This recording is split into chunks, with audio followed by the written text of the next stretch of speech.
রয়েছে, দেখবেন মাস শেষে 15-17 হাজার টাকা মেরে কেটে পাচ্ছে।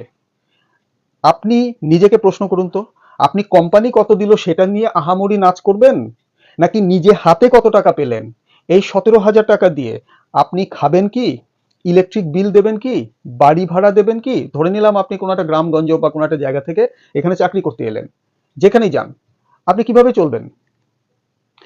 ভালো করে রিসার্চ করুন। এই দশচক্রে ভগবান ভূত, সমস্ত গার্জিয়ান, সমস্ত জ্ঞানী গুণী পাড়া প্রতিবেশী আর ভুল বোঝানো রিলেটিভ, এদের থেকে বেঁচে থাকুন। এরাও কিন্তু ইনফ্লুয়েসড হচ্ছে এই দিয়ে।